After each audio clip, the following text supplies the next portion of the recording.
Hello friend, take addiction চ্যানেলে আপনাদের স্বাগতম।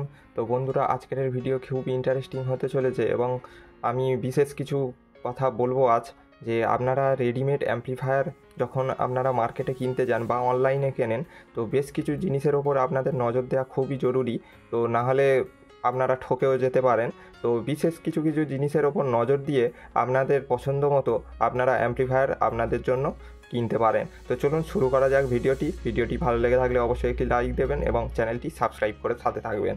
তো চলুন শুরু করা যায়। এটি একটি মন্টির অ্যাম্প্লিফায়ার বোর্ড, যেটি আমাদের কলকাতার ব্র্যান্ড। এখানে রেজিস্ট্রেশন নাম্বারও দেওয়া রয়েছে।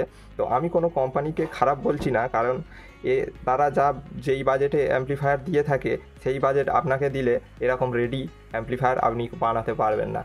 এটা আমার চ্যালেঞ্জ। আর তো চলুন আমরা খুলে নিই। তো এটি সাধারণত যে মার্কেটে গেলে আপনাদেরকে 100+100-এর আউটপুট, আরএমএস আউটপুট বলে থাকবে।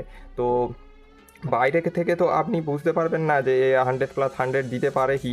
তো কী কী বিষয়ের ওপর আপনাদের নজর দিতে হবে আমি খুলে বলবো। তো সর্বপ্রথম অ্যাম্প্লিফায়ারটি হাতে ধরে তুলে দেখবেন যে ওয়েটটা কেমন। ওয়েট যদি অল্প হয় আপনাদেরকে বুঝে নিতে হবে যে এর ট্রান্সফরমার বড় দেওয়া নেই, অর্থাৎ বেশি ভোল্টেজ বা বেশি কারেন্টের দেওয়া নেই। তো কম ভোল্টেজের ট্রান্সফরমার মানেই কম আউটপুট, এটা আপনাদেরকে মেনে নিতে হবে একদম। আর তারপরে পিছনের হিটসিংটি দেখবেন।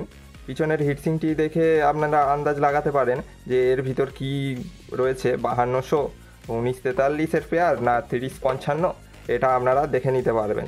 তো এখানে দেখতে পাচ্ছেন হিটসিংকের নিচে 4টি স্ক্রু দেওয়া রয়েছে, অর্থাৎ এর ম্যাক্সিমাম চান্স এর 2SC 5200 এবং 2SA 1943-এর পেয়ারের যে ট্রানজিস্টার, বিজেটি ট্রানজিস্টার রয়েছে, তো সেই ট্রানজিস্টারই দেওয়া রয়েছে।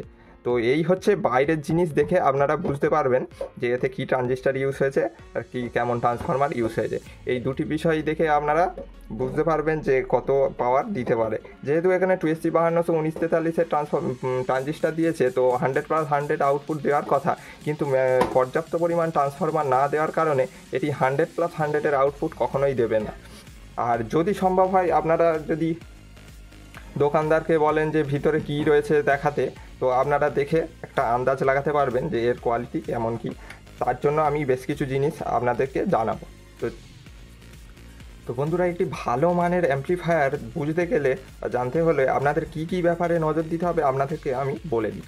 তো সর্বপ্রথম নজর আমাদেরকে দিতে হবে যে অ্যাম্প্লিফায়ারের যে হৃৎপিণ্ড, সে হচ্ছে কি আমাদের পাওয়ার ট্রান্সফরমার। তো পাওয়ার ট্রান্সফরমারটা আপনারা সব থেকে ভালোভাবে দেখবেন। এর সাইজ হিসাবে দেখে মনে হয় না বেশি ভোল্টেজের ট্রান্সফরমার। তো এখানে কোনো ট্রান্সফরমারের ভোল্টেজ রেটিং দেওয়া নেই, সেটা বাদ দিন। এখানে তারপরে দেখতে হবে যে ট্রান্সফরমারের ভিতরে যে তার দিয়েছে সেটি কপার দিয়েছে না অ্যালুমিনিয়াম। তো এটি দেখে আমার কপারই মনে হচ্ছে। আর তারের গেজ দেখে যত সেকেন্ডারি ওয়াইন্ডিংয়ে যত মোটা তার দেওয়া থাকবে কপার ওয়্যার, তত বেশি অ্যাম্পিয়ারের এখানে হবে। তো এখানে তারের গেজ থেকে আমার ম্যাক্সিমাম এখানে 4 অ্যাম্পিয়ারই হতে পারে। আর এখানে তারপরে দেখতে হবে আপনাদের যে পাওয়ার ক্যাপাসিটার, যে ফিল্টার ক্যাপাসিটার কত ভ্যালুর দেওয়া রয়েছে। তো এখানে দেখতে পাচ্ছেন 2200 মাইক্রোফ্যারেডের 35 ভোল্ট ক্যাপাসিটার এখানে দেওয়া রয়েছে। তো এটা দেখেই আপনাদের বুঝে নিতে হবে যে এটি 35-এর অনেক কম ভোল্টেজের ট্রান্সফরমার। তো 2SC 5200 1943 ম্যাক্সিমাম সাপোর্ট করে, সেটা সম্পূর্ণ ড্রাইভার স্টেজের ওপর ভিত্তি করেই সাপোর্ট করে। তো মিনিমাম যদি আমরা ধরে থাকি 35 অ্যাম্পিয়ারের এর পর্যাপ্ত একটি আদর্শ ভোল্টেজ বলতে পারেন। তো তাতেও ফুল আউটপুট দিতে পারে না ট্রানজিস্টারগুলি। তো মোটামুটি যদি একটা ধরেন, তো এটি যা ট্রান্সফরমার রয়েছে, তো এই ট্রানজিস্টার থেকে ম্যাক্সিমাম 50+50-র আউটপুট ম্যাক্সিমাম এর দিতে পারে, এর থেকে বেশি দেওয়ার ক্ষমতাই নেই। আর দেখতে পাচ্ছেন এখানে 2SC 5200-র ড্রাইভার সেকশন না ইউজ করে এখানে 3055 ট্রানজিস্টারের পিসিবি এখানে ইউজ করা হয়েছে। তো সেখানেই এর পাওয়ার অনেকটা কমে গেল। তো এমনি মোটামুটি ঠিক রয়েছে। তো পাওয়ার সাপ্লাই হিসেবে হিটসিঙ্কও ঠিক দেওয়া রয়েছে, খুব একটা বেশি পাওয়ার নিতে পারবে না, তার জন্য হিটসিং মোটামুটি চলে যাবে, অসুবিধা কিছু হবে না।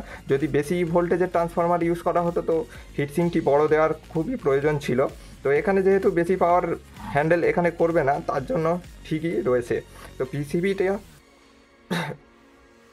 পিসিবিটা 3055 দেওয়ার জন্য নাম্বার প্রচুর কেটে গেল।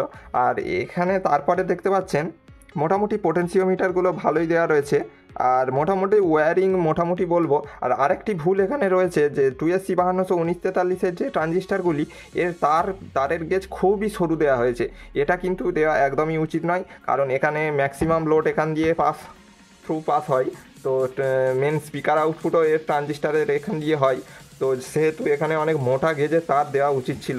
তো দাম হিসাবে এই অ্যাম্প্লিফায়ার ঠিক, আমি বলবো দাম হিসাবে অবশ্যই ঠিক, কিন্তু আপনারা যদি রেডিমেড কিনতে যান দোকানদাররা যাতে না ঠকিয়ে দেয়, তার জন্যই সেই উদ্দেশ্যেই আমি এই ভিডিও বানালাম।